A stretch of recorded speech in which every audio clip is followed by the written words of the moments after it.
Can I ask a question? Yes. Okay. So, I found that really interesting. And at a couple points, and at the end, you sort of got to my question, but I want you to expand a little bit. What do we know about, you talked about the end of the Bronze Age, and I remember that there was a wonderful quote from the oil minister of Saudi Arabia many years ago. The Stone Age didn't end with the end of, because they ran out of stones, right? And the oil age won't end because we're going to run out of oil. What do we know about really the kind of unwinding of civilizations? I remember a talk, about a year or so ago, about the Silk Road, and the researcher who'd found this ancient village that was part of that infrastructure, not far from where the Chinese are building the port in the middle of Kazakhstan, right? What do we know about that ending, the unwinding part of that? Well, we face severe epistemic problems there because often you don't have many written accounts that coincide with, the end of such a society, especially at a lower technological level of development. You might just lose literacy, as was the case in the Mycenaean Greek example. Causality is also difficult always to tease out. These are interdependent systems, and there are many different hypotheses as to what exactly is the linchpin. Is the linchpin political? Something like, their ability to militarily secure the trade routes. Is it perhaps is the linchpin something more economical, or is it something like knowledge and so on? I think the things we can solidly know are basically things that have left behind material artifacts. I think this is why I brought up the atmospheric lead pollution. It seems pretty strong arguments that that's a correlate.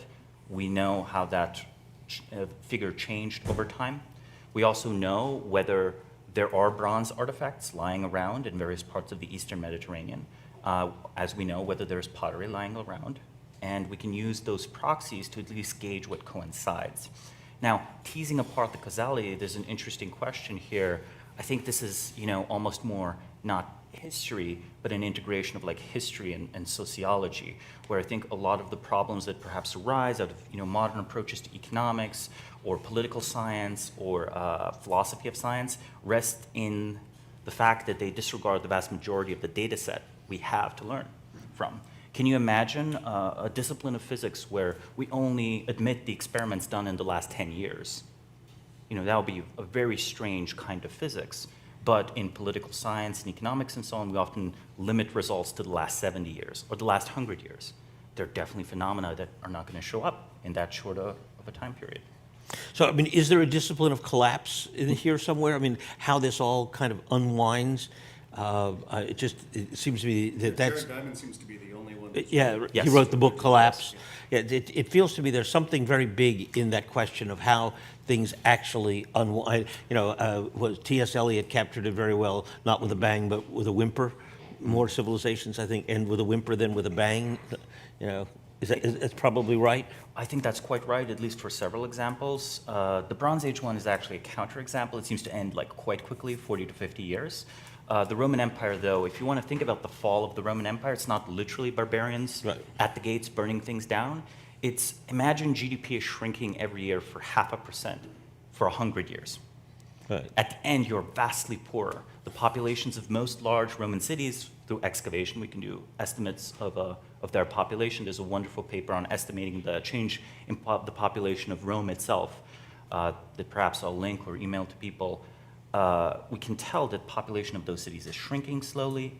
We can tell that they're getting poorer through the various correlates that we have, and it's imperceptible. When we read the letters of the people, you have, when we read Roman letters, you have poets in the 4th century basically saying, Rome is fine, things are okay, the roads are a little unsafe lately, and I'll visit you in the spring. That's how the literate class, the elite class, the privileged class, because the people who were consuming literature were also the senatorial class and the administrative class. So they do not know on an institutional level what's happening to them. And that's why I said that, the sort of the kind of intellectual dark age question is very interesting to me because, if all the intellectuals are gone, who knows that it's an intellectual dark age? Or if all the technologists are gone, who knows it's a technological dark age?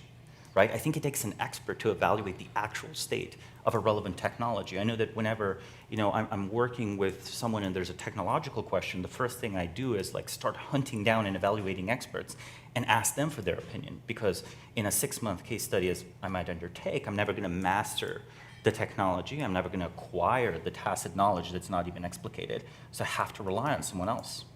I'm epistemically limited in that way. I remember standing in front of a Roman aqueduct and looking at it going, well, how did this technology get lost? Yeah, I've had the same reaction, exactly. I mean, people were standing there staring at it for thousands of years, and it wasn't that the technology really got lost. It was the security from end to end that got lost. I mean, right? And so, once you lost... Maintenance got lost. Well, I think it was more the... I mean, you bring this up about the security part, is if you have a water source and the system, if anybody can just dam it, or poison it, or do something bad to it, or some of it falls into disrepair and no one's there to maintain it. It was really the civilization that made that world safe enough that water could travel safely from one end of that aqueduct to the other. It wasn't, people were standing there staring at it for thousands of years. They knew how it worked. That's an extremely good point. However, I would just put a small counterexample to it. When Charlemagne unites a large chunk of what today we would consider France, Germany, and Italy, and tries to construct a beautiful mausoleum for both his ancestors and himself using Roman architecture, looking at the same beautiful buildings that are still around, it's miserable. It completely fails. So it might take a while to reinvent it, but I strongly agree with the idea that the physical security that allows you to use such a technology is vital for having there be a niche where an architect might exist or a water engineer might exist. So I think it is prior to that knowledge. So that's where I would agree and disagree with the point. I think sometimes it's a question of funding. So the library at Alexandria that was either burnt by Christians or Muslims or whichever theory you go by, it seems that the destruction was much more a lack of funding over generations. And then the library was not maintained, it essentially ceased to exist as a center of intellectual life in Alexandria. As a living institution. Well, look, we had a similar situation with the space program. We've already lost knowledge as we've cut funding for various things. We know less about how to build big rockets today than we did 40 years ago. The example my father gave is the 16-inch guns that were used on battleships. Nobody could produce that in this country now.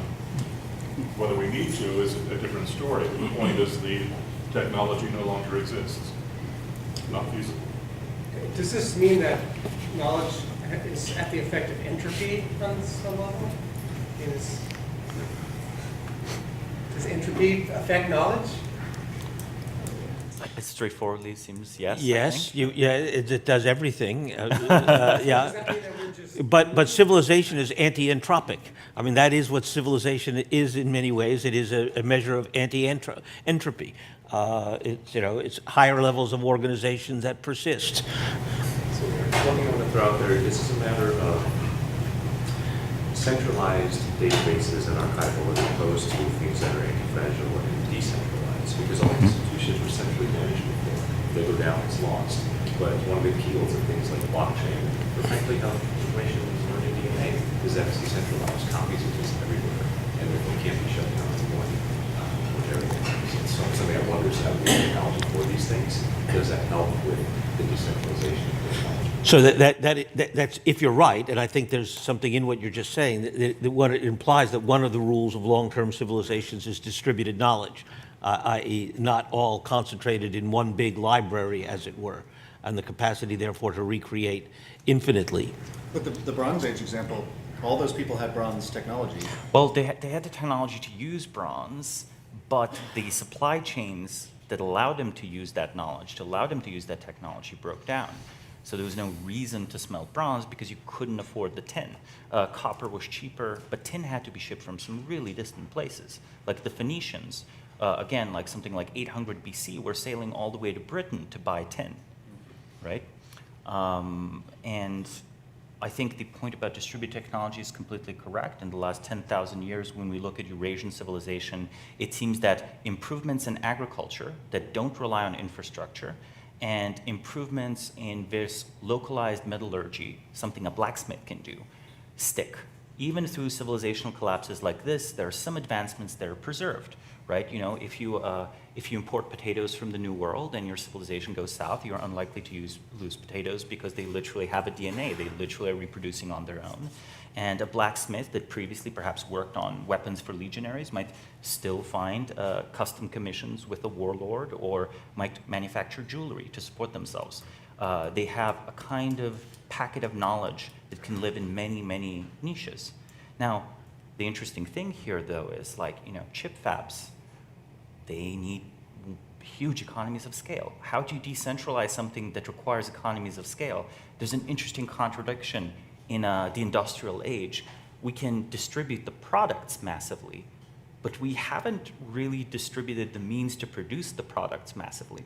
Scale, living at scale, it means you are centralizing things. So here's where I'm a little bit of a contrarian.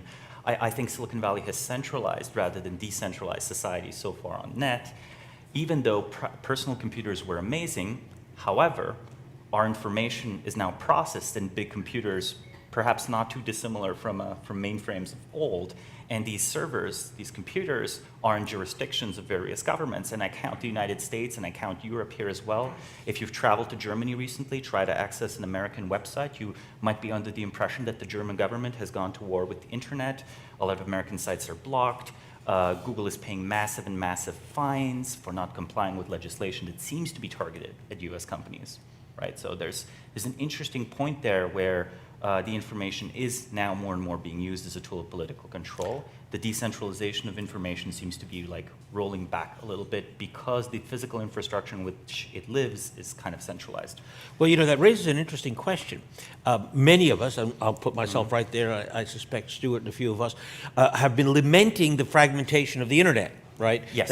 The idea was we were going to have this kind of global system that everybody would access, and universal knowledge and collaboration on a global scale, et cetera. And now we're going to have the Chinese internet, the European internet, the American internet. Well, maybe it's actually a good thing, not a bad thing, right? You know, it may increase robustness, exactly. And, you know, so if the Chinese copy everything from the West, that may be a good thing.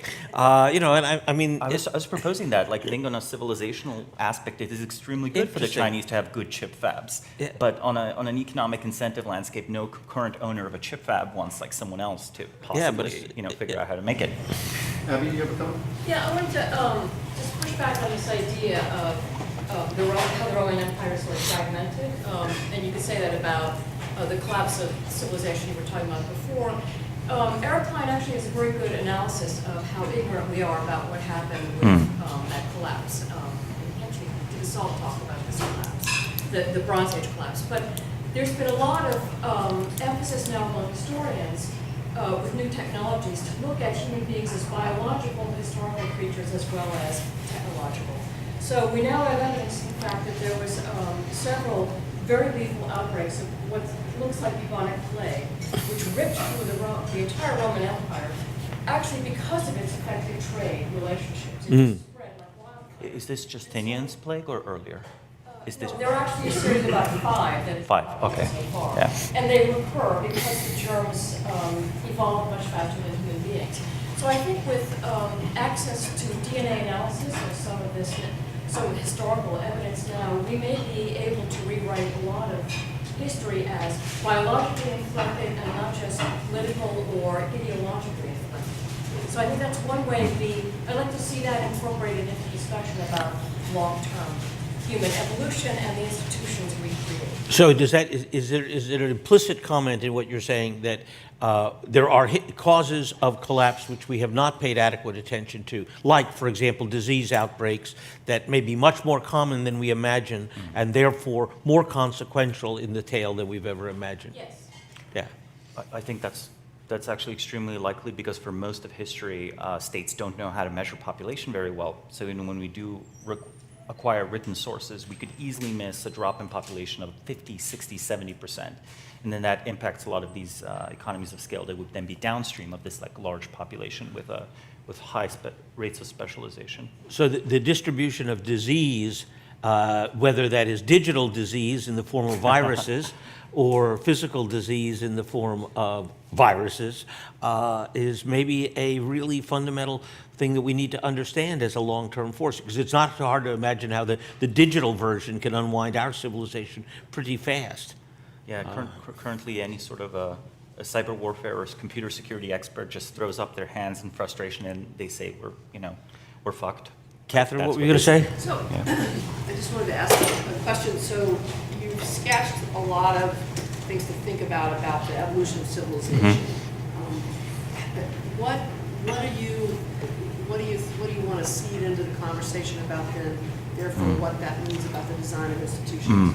What I wanted to seed was basically several topics.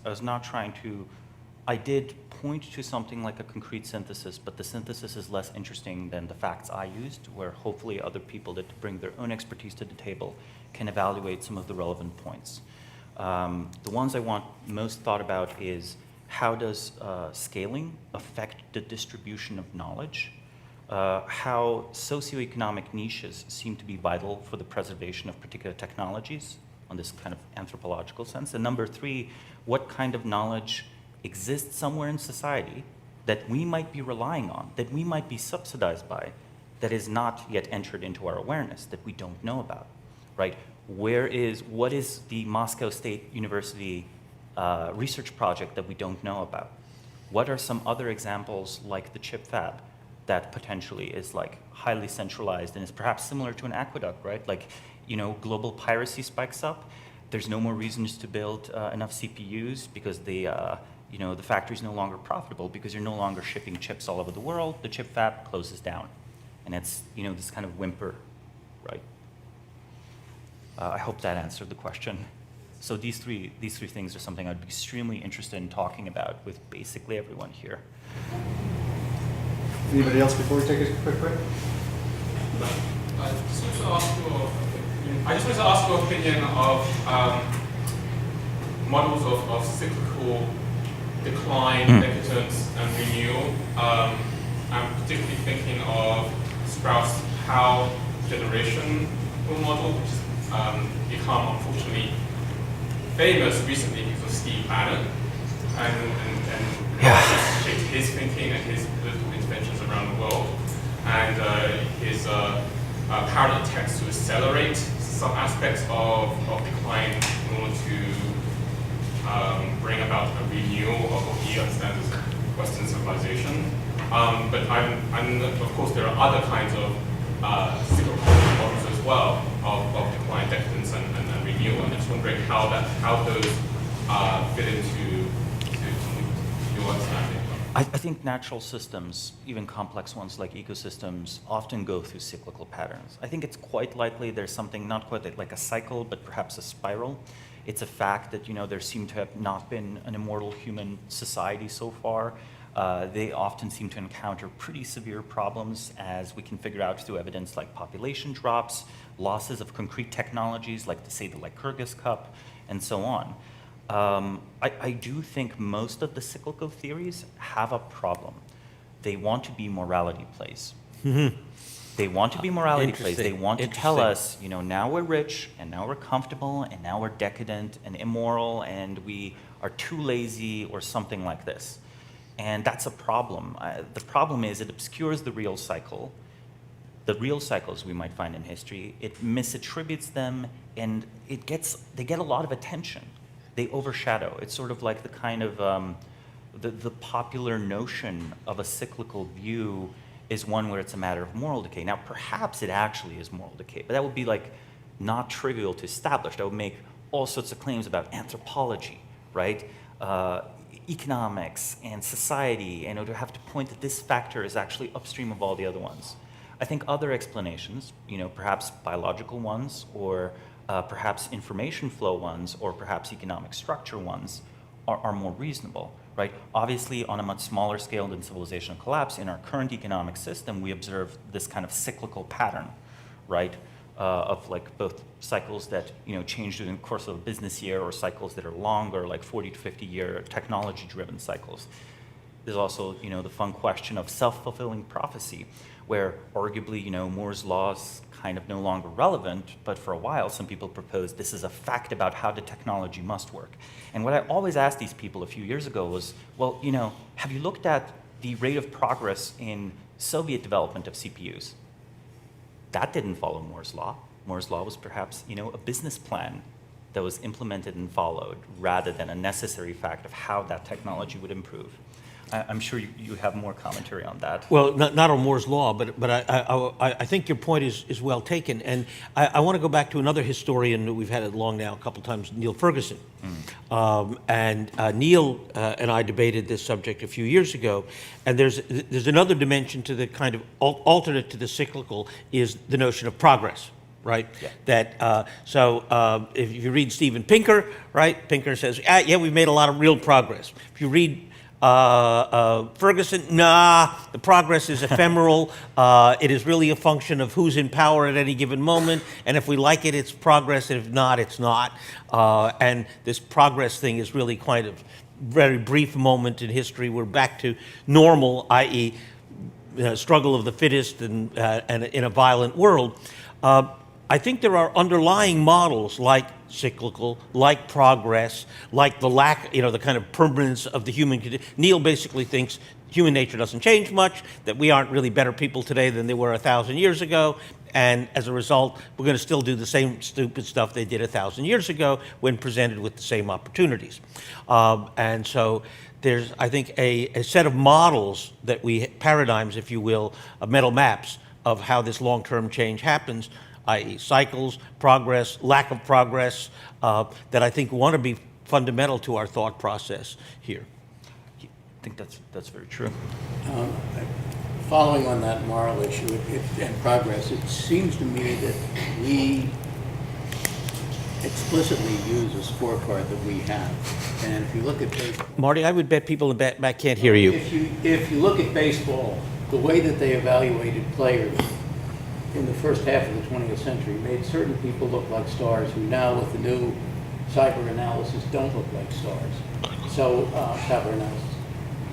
It seems to me, I'm going to bring in Malcolm Margolin's book, The Ohlone Way, about the Miwok Indians. And arguably, the Miwoks had a civilization that was more viable, more benevolent, and went extinct for obvious reasons, including ours coming in on top of them. But we're going from a premise that there is a particularly aspirational version of a civilization, and the Miwoks are another version of dark matter. I think the underlying possibility of the fragility of whatever current bubble, that is the thing to focus on, where it's easy to be triumphant, it's easy to be complacent. I think Pinker does not really address in his arguments the dark matter that is perhaps holding us together, right? And an intentional study of this, if this were to become an academic field, might reveal things that are not only good, for our chances of survival or helping us engineer more benevolent societies, but would just be perhaps like profitable, would be like a source of prosperity. I think often there's this false dichotomy between prosperity and robustness. I think we're nowhere near the productive frontier of that. I think we could have a more prosperous civilization that's also radically more stable and radically more environmentally friendly. And how to engineer that is an interesting question. You introduced an important word that I think we'll want to come back to, fragility. And another long now speaker, Nassim Taleb, talks now about anti-fragility. What are the mechanisms that allow institutions and systems to be anti-fragile? Because one of the things we're wrestling with here is the Miwoks are obviously fragile in the sense of easily conquered by the massive infusion from Europe. Having said that, there's something in here around the idea of fragility that we need to develop as well.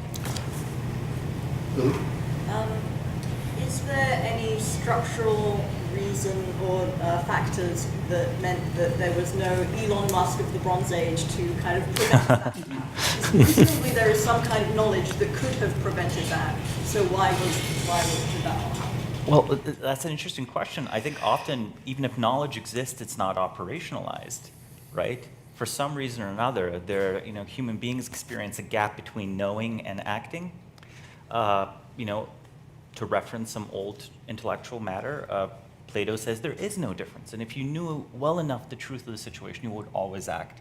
I think this is definitely not the case. And I think, if you look at an individual like Elon or point to the real, I think very real role of particular individuals, especially in a founder context, because not just in Silicon Valley, but when we look through history, I mentioned Charlemagne, a lot of the peculiarities of those people shaped the institutions that they created when they set them up, right? Like, the Catholic Church was earlier given as an example, perhaps not to emulate, of a long-lived institution, but it's an institution that came about because of a set of political decisions, often driven by individual ambition of various popes and so on, right?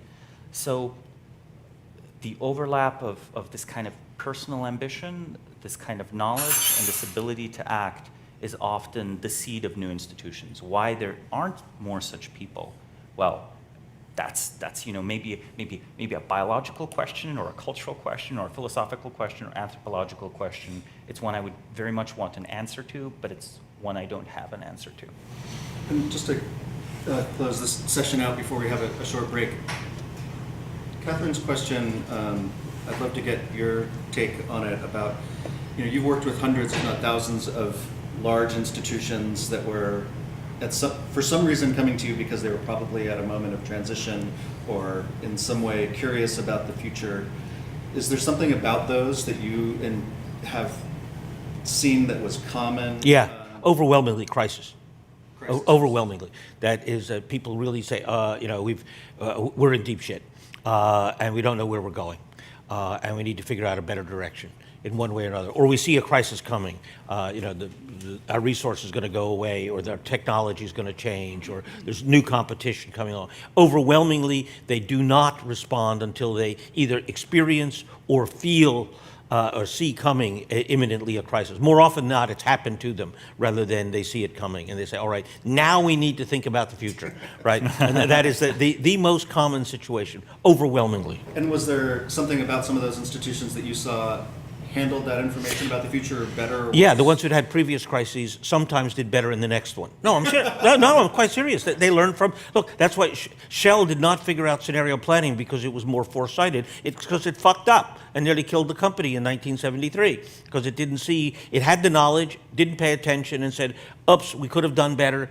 in fact, a lot better, and said, all right, now we'd better get good at this. So it was not because they were farsighted, it's because they learned from their crisis. And overwhelmingly, that has been my experience, is that the organizations that we worked most successfully with were those who had been through a crisis and learned from it. So having challenges that were not existential, but were good learning experiences. Well, they had to be close to existential, right? They had to recover. They had to go up to the edge and look in the abyss and say, oh my God, we need to find a better solution here. And that was overwhelmingly the case. Companies that, and governments, frankly, that saw their situation in existential terms. Look, the best planned government in the world is Singapore. And because they live in constant threat and fear of their neighbors. They say, we're tiny, these guys could take us over in a heartbeat, we'd better be economically robust, militarily strong, powerful in a variety of ways, otherwise we're screwed. And it's not because they think generously about the future and the long term, it's because they're scared. And so that really overwhelmingly has been the motivation, fear. Another relevant example of this might be the strong success of Rwanda in recent years, where it's the fastest growing African economy. You guys might still remember from the 1990s the genocide. Paul Kagame, the current president of Rwanda, who has explicitly cited Singapore as the desired model of development, and in fact the country has been experiencing rapid economic development and stability and lack of political conflict, and even something like a national reconciliation between the Hutus and the Tutsis, which were the two ethnic groups during the genocide. He starts off as the commander of military forces from the outside of Rwanda, this really ragtag group of Tutsis, trying to intervene to stop the genocide in various ways and various places. That's where they develop a lot of the relevant organizational skill. That's where they basically train the next military and the next crop of competent people that then come in and are helping to govern the country well. So that's another case of crisis learning. Stuart? The existential crisis thing really fascinates me because you're pointing out that having really had one or two as an organization alerts you to future ones where you take them seriously and possibly try to work around them. But all of this anticipation of existential crises seems to have the opposite effect. AIs are going to kill us, and whatever the hell, climate change is going to kill us. Everything's going to go extinct. These things are grossly exaggerated, as if we want that motivation, existential terror that will make us learn But it's bullshit if it's just anticipatory. It doesn't have the effect you're talking about. Instead, it's deadening. What are we talking about here? Well, I mean, isn't this partly immune response, right? Where you tell that story about the future, and we have evidence like Pinker's evidence of things have always been getting better, with very short exceptions in time, plagues and things like that. But most of our science fiction right now is very, very non-utopian. Totally. And so, why is that? Is that a way that civilization is telling itself a story so it can make sure that story doesn't happen? That's one version. I think the other version is that it is so unreal and it so keeps not happening. This is one of the things that you live a long time. I grew up fearing and expecting nuclear Armageddon. And then there was one, Armageddon happened, remember the energy crisis, 83, what it was. We all thought that was the end of everything. I actually said it out loud in front of audiences. And it was desperately, stupidly wrong. Or about 5 years ago, peak oil. Yeah, like that. Good old peak oil or Y2K, these things come along. And it's teaching us to, in a way, devalue. Guard our own favorite fears. Yeah, exactly. Yeah. Interesting. All right. Oh, sorry. So I think the direction of the conversation is leading us to the matter of whether manufactured crises can be a reasonable tool of statecraft. Why, we should declare a national emergency. Why don't we do that?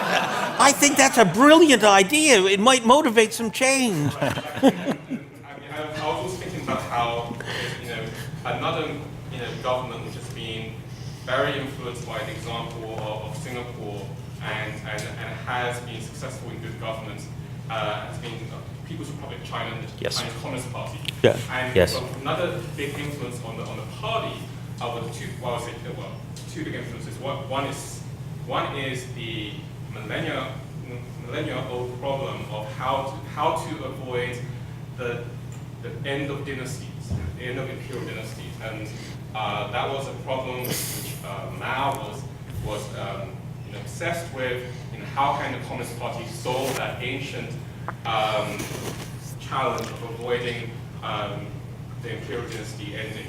Another influence is Stalinism, and in Stalinism you have the idea of the purge as a way of creating crisis in the system so that you can renew it. And also, of course, and direct resources to new challenges and problems. So there we have a possible example, possibly you can say a successful example of an institution using crises in a manufactured way for long-term stability, which doesn't come from the Western liberal democratic tradition.